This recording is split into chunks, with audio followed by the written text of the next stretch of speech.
The palette we've been waiting for is finally here. Lightwork 7 from Danessa Myricks. 18 shades that glide like creams. We'll do swatches, we'll do 3 looks. Today we're getting into something special. This is not just makeup, this is like cosmetic engineering. This isn't just a palette launch, it feels like a shift. How high-end palettes are even built and used. And it's marking a big milestone for the brand too. 10 years. This is Danessa's anniversary statement. We have 18 different shades, sure, but we have 10 different finishes, groundbreaking formulas, and also the packaging, which is at another level. We're gonna start swatching the first palette, the warm neutrals. Okay, first shade is Golden Child. This is an opal white with gold to green shift. This is either a highlight or a topper shade. It's that thin glassy veil that builds without texture. Next up is Warmth. This is a metallic copper with a gold to pink shift. This is Enchanted. It's a hyper shine metallic. That's the finish name. And as you can see, super shiny and incredibly smooth. So pigmented too. Next is Mother Earth. This is a forest green with eggplant shift. This is a chrome shift. Again, creamy glide. I see the shade and I think statement lid or smoky lower lash accent. Then we have Rooted. This is a baked terracotta brown. Great shade for the crease, outer corner definition kind of thing. This is the first of the soft touch mattes. The name is Sand. It's a neutral sandy beige. Why soft touch? Because it feels really velvety, almost like suede to the touch. Let's move on to the taupes and the purples. This is Love Potion. White rose quartz with a gold shift. So this is a highlight kind of shade, a topper. It's sheer and it layers without any grit. So brow bone, inner corner highlight. This is Wish. This is one of my favorite shades actually. It's an iced pink metallic. It has a super smooth laydown and immediate shine. Think center of lid pop or brightening topper over taupes. This is Spellbound, a magenta with emerald green shift. So this is a chrome, and again, a creamy chrome payoff. This is a perfect full lid drama or damped into a liquid metal liner. I haven't tried that, but I think that would look really cool.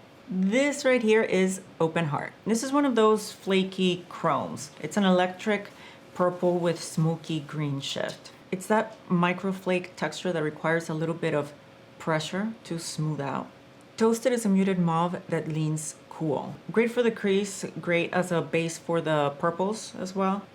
Look at this shade. Guiding Light. This is an antique pewter pink metallic. This is a taupe pewter with a muted pink cast. Great for a halo center of the lid. That's what I have on. And then I have a purple, this one, on top. Moving on to the third palette, the blues and the silvers. This is Northern Lights. It's a smoky platinum. Thin, high shine metal that builds fast. Then we have Dreamer. This is an aqua blue with a periwinkle shift. This is one of those flaky ones. And this is Mother's Love. It's a royal blue metallic. Super saturated royal blue with a wet metal flash. This is dense payoff in one pass. Full coverage, super pigmented, saturated. This is Star Power. It's a molten silver with a dusty blue shift. This gives you a mirror-like payoff. Great as a spotlight center of the lid or also as a foiled liner when damp. This is Grounded Midnight Black. This is a deep inky black with a true matte finish. I mean, it packs intense depth, but it blends softly at the edge. Outer V, smoky liner, just keep magnets away from it. And we'll see why in a second.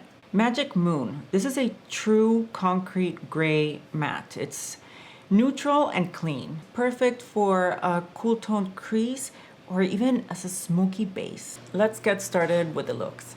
I'm smirking because I have very little faith that I'll be able to pull off this blue look. So I'm starting with a gray matte and just putting it along the crease and the outer third of the lower lash line. the black. That is a pigmented black, and it's obviously 3 p.m. because I'm having my chocolate. So I'm putting the black in the outer corner, placing it. It's a Shoto 02, I believe. And then taking it along the crease and just diffusing it, blending it.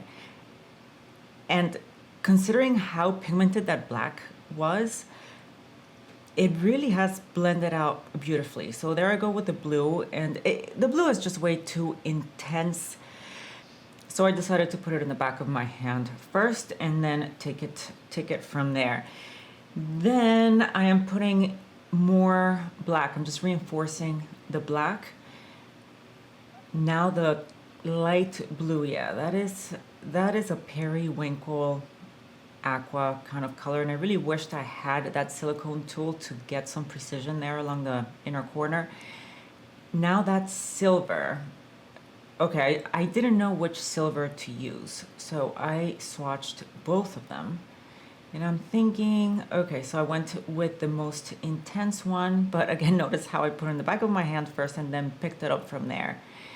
Then I applied it to the center of the lid, and I like how that looks, going in for more to get more of a pop.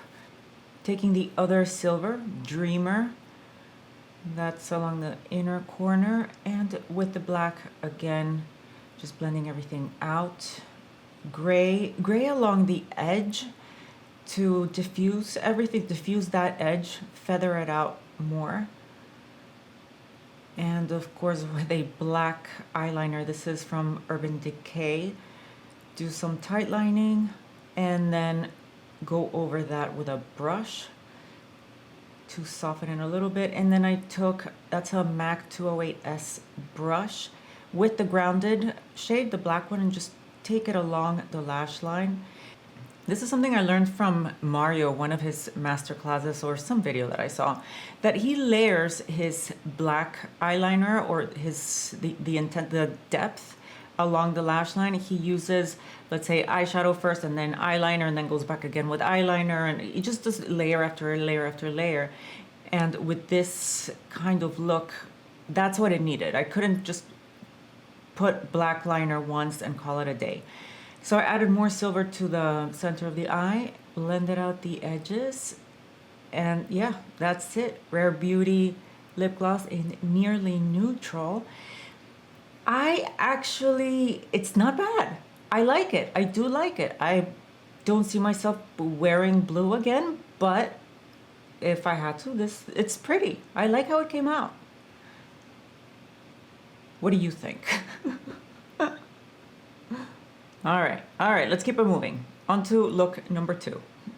Starting look number 2, I'm going into Toasted. This is that matte shade, sort of like mauvey taupe. Blended beautifully, so I'm using that just to sculpt my eye, just for the initial shape along the crease, the outer third.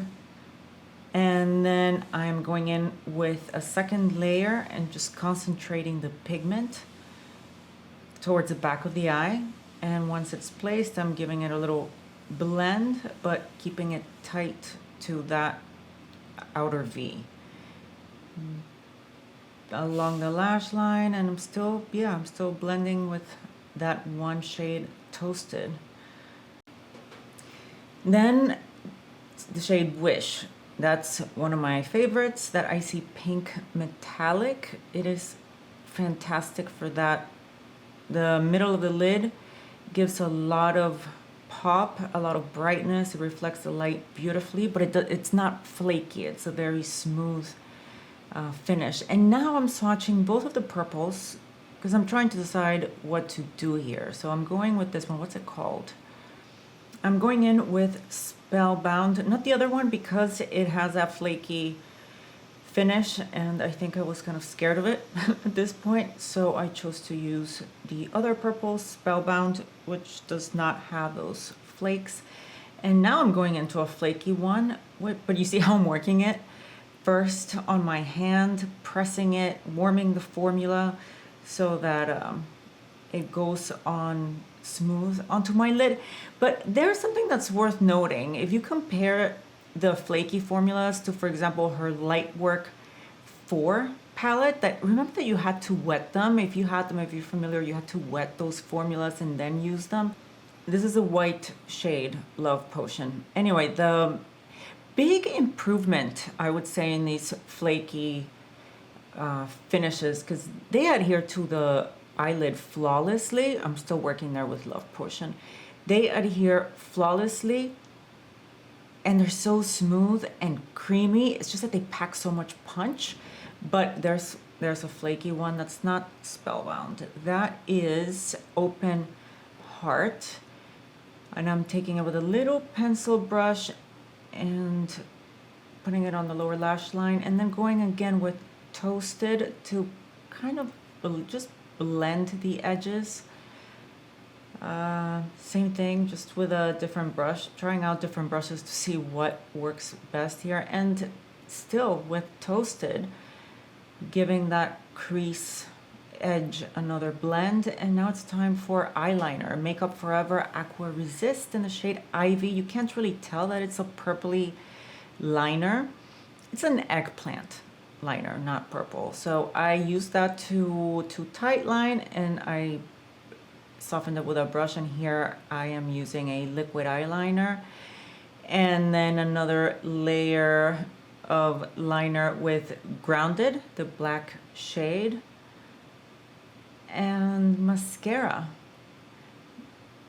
Scotch tape to pick up some of those fallout flakes. But if you noticed, the fallout was almost non-existent. These formulas really are top notch. And this is the final look. I am not one to reach for purples often, but I really, really liked this purpley look because it's not in your face purple. For the third look, we are of course gonna go into the brown palette.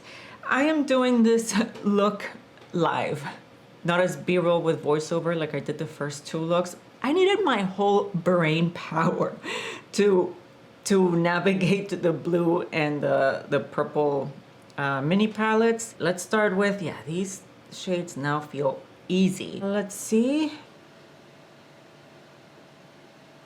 They do blend like a dream. Look at that. I am looking forward to playing with this brown palette. Beautiful, effortless shade. Now we're gonna intensify things. Same brush, rougher 16, and use that mainly on the outer V. With a smaller brush, let's go back into this lighter color. I'm using the same brush that I used for the black color when I did the the blue look, but I spot cleaned it. I am placing a lot of trust on that cleaner, the Cinema Secrets, that blue brush cleaner. Oh, I haven't used this brush in a while. It's gonna come in handy. Sigma E45 small taper for a lower lash. These mats are pretty easy to work with. They're not overwhelming. They are very pigmented, but they are definitely workable. As long as you tap them off, maybe do like I do and just build up the look in light layers so that things don't get out of hand too quickly. Okay, let's see, where am I going with this look? Ooh, we have this option, and then Warmth. It's called Warmth, more of a topper shade. Okay, and then I guess for the inner corner or brow bone, ooh, that has a pretty intense gold shift, but it is still a topper. Okay, so we have these 2 intense ones. Let's work with that. First, we're gonna go in with the pewter, because this is what's gonna give me depth, and I'm gonna put it over here in the outer V. And once it's placed, I'll blend the edges. Then we're going with Enchanted. I don't think I'm going to warm it up in the back of my hand like I did in the previous looks. Let's just go into the eyelid. Oh wow. You just need to tap the pan. Don't press and swipe because you're gonna get way too much pigment. Yeah, there's a lot of pigment on there. Oh man, that's too strong. Don't know what to do except for trying to lift some of it. Oh boy, I went into this very confident. I was thinking easy peasy brown tones. I am going to, so I'm using one of the browns. What is it? It's Rooted. Oops. I'm gonna go in with Rooted and kind of place it on top of that olivey shade. Let's see what happens. Okay, it is toning it down. Let's do the lash line here, and I don't know if I'm gonna go with a completely different look on the other eye. You know what? I think that warmth might tone it down. Not tone it down, but introduce a different color. Actually, it's looking better now, but I think that this is what's gonna fix it. Okay, maybe not. I'm gonna cover the olive shade with this warm topper shade. Okay, no. All right, let's start over on the other eye. Mother Earth. Enchanted, used cautiously. I'm first gonna lay it down on the back of my hand. Much better. Yeah, much better. Big difference, huh? That I like. Let's now go into warmth right next to, ooh, okay, that is kind of orange, but the tones go together. Tap it off. This is when having that tool, the silicone tool, really handy, because I got shimmer down here by accident. My finger just doesn't have that precision. This might totally backfire, but I think we need some of warmth. We need a little bit of this color. Tap it off. On the lower lash, let's do warmth again. I do like this look more toned down versus this one. Actually, this one's pretty too, but I guess depending whether it's a night thing I'm going to, or let's blend that liner out. The fallout was not too bad, but I'm picking up some little bits, buddy, with the Scotch tape. And here are the final looks. I ended up liking both of them, actually. I do see the difference. Definitely this one is a lot more beamy. Let's turn down the lights. Maybe not so much. Like there.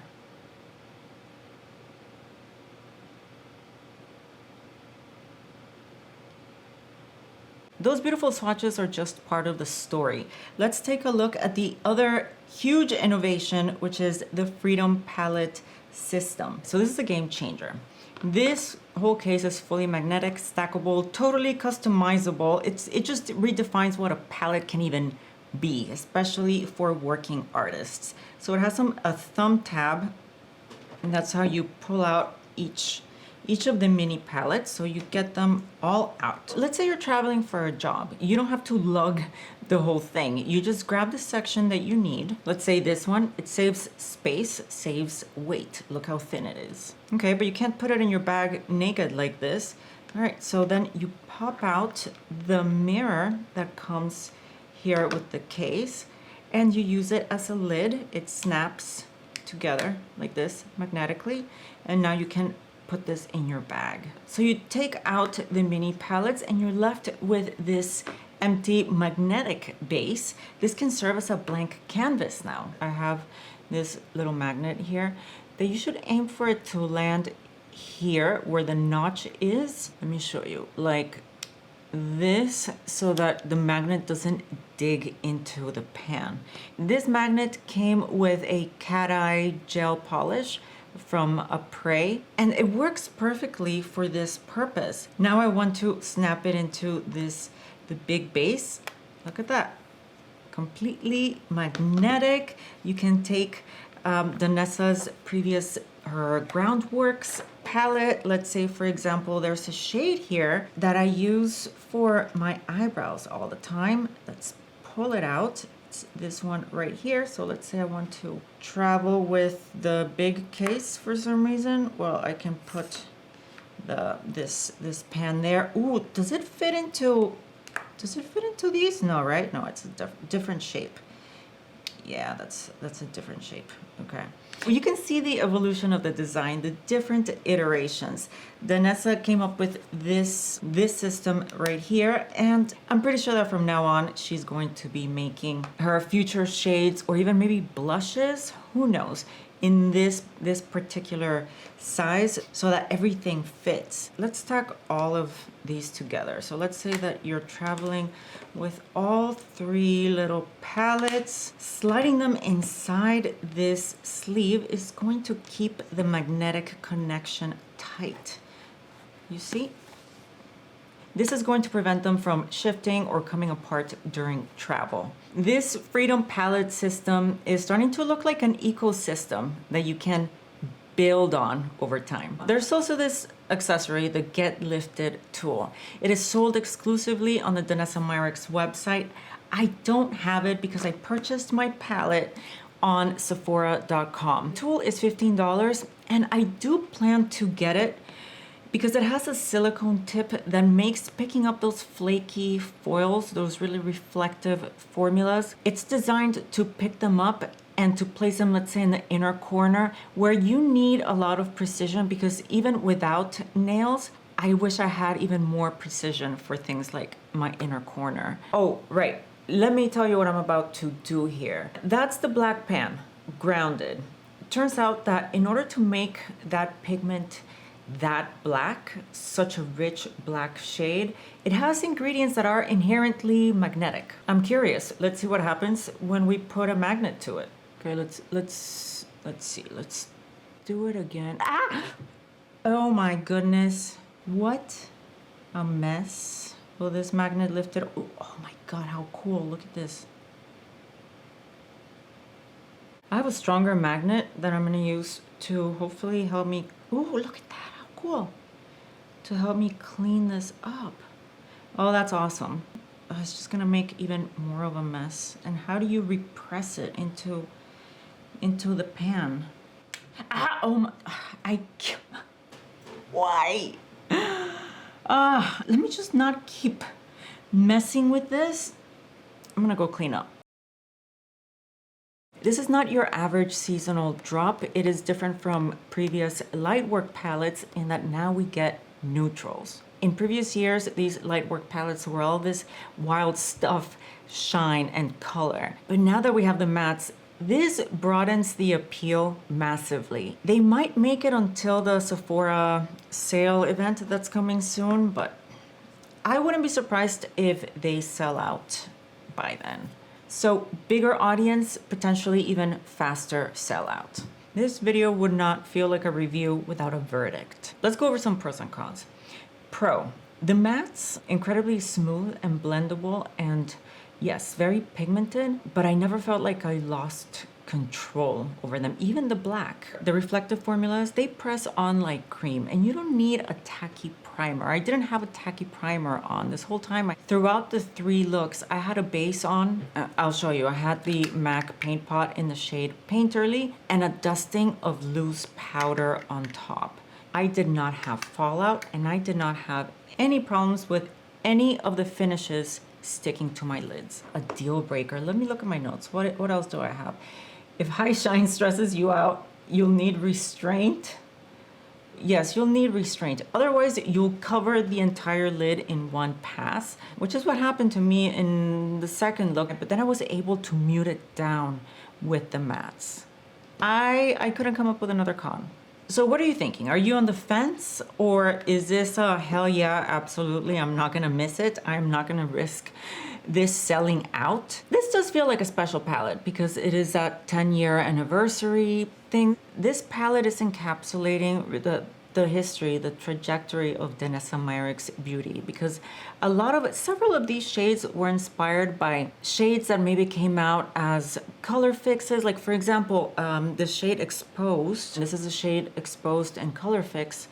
This supposedly inspired, I imagine it inspired Toasted right here. And there's other shades like that. Nude 3 in the Color Fixes, I think Ballerina in the Color Fixes. So several that inspired the shades here. So this really represents a celebration of some of the most loved shades. And now with the addition of the mattes, this is a truly self-contained toolkit where you don't need companion palettes. I would love to hear your thoughts. I want to hear your experiences with this palette if you've already played with it.